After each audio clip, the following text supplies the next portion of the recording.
and about 100 cities are staging a one-day strike demanding higher wages. I'm a big fan of empowerment over entitlement. And these minimum wage jobs are not meant to be lifelong jobs. Is this how economics works? Government just passes a law and everyone becomes more prosperous? That sounds like magic to me. Are you going to give us the emotional side of the story? People need $15 per hour to live on. They're starving without it. Okay, I got that. I want to ask you about the economics of it.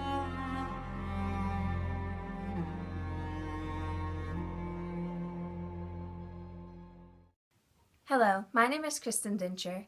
Like many U.S. citizens, I've grown concerned about the minimum wage in America. It seems as though every time you turn on the TV, there is nothing but stories of strikes, petitions, and general discontent. It is easy to pass off these claims as a simple issue that will die out in its own time. However, we as a nation must realize that this is no small problem. It is a cry from a class of people 3.6 million individuals strong, calling for a change that is long overdue. It is the largest effort yet in the year-long push for more money. The workers say it's nearly impossible to survive on a full-time salary of $7.25 an hour. One of the largest misconceptions about the minimum wage is that it is used only to pay part-time working teens attempting to earn a bit of extra spending money. However, it has been found that 63% of Americans earning the minimum wage are ages 20 and over. Only 1 in 14 minimum wage workers is a teenage student from a family with above-average earnings. With the minimum wage currently standing at $7.25 an hour, a shocking $2.13 an hour for tipped employees, even a full-time worker putting in 40-hour weeks earns a mere $15,080 a year before taxes. This is not enough to rent a two-bedroom apartment in any state, yet alone provide for a family. The minimum wage was enough to lift a family of 3 from poverty with just one full-time worker.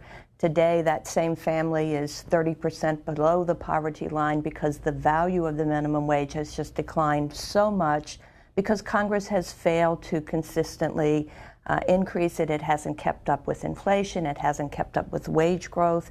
And workers who earn the minimum wage or who earn just above the minimum wage have been falling farther and farther behind as a result. The minimum wage was last changed in 2009, but as we all know, prices have changed much more recently.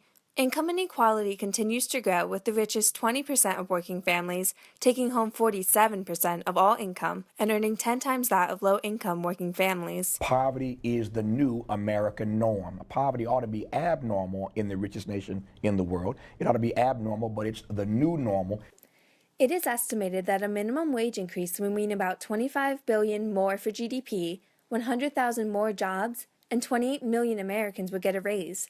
It should also be noted that while not all workers earn exactly minimum wage, a wage hike would increase overall wages, positively affecting those hovering just above minimum wage at between $7.26 an hour and $10.73 an hour.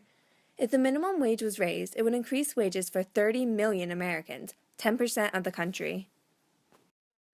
The typical big business CEO who got a 16% raise in 2012 got paid $15.1 million. That person will make more in a couple hours than a full-time minimum wage worker will make in an entire year.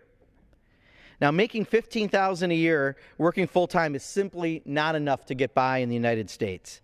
Think about the cost of rent, food, transportation. These costs keep going up, but the minimum wage does not. When seeing all of the potential benefits, the next question comes to this: what exactly should the minimum wage be? The answer can be difficult to determine.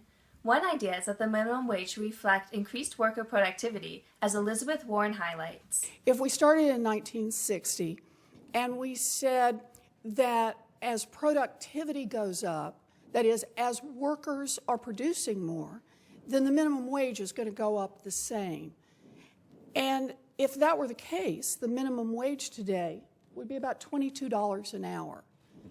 So my question, Mr. Dubé, with a minimum wage of $7.25 an hour, is what happened to the other $14.75? It sure didn't go to the worker.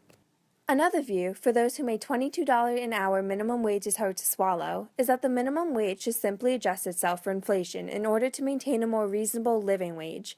If adjusted for inflation over the last 40 years, this would bring the minimum wage to $10.74 an hour.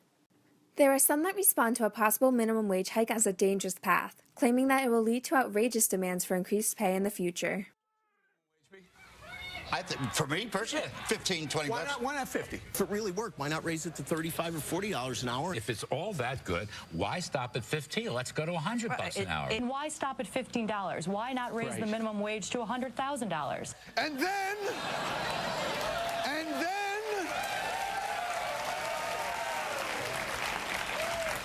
we could all live like kings. Burger Kings. These workers are far from wishing to live like kings. They simply want to earn enough to lift themselves from poverty, not a high request from a person working full-time in one of the richest countries in the world. $7.25 an hour. Can anyone live off of that? Secondly, I just have to say, 60% of people on food assistance are working. They're part of the working poor.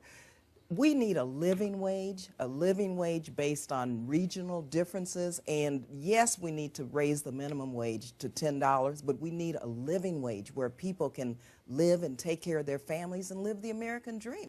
Adam Smith said in The Wealth of Nations, "It is but equity that they who feed, clothe, and lodge the whole body of the people should have such a share of the produce of their own labor as to be themselves tolerably well fed, clothed, and lodged.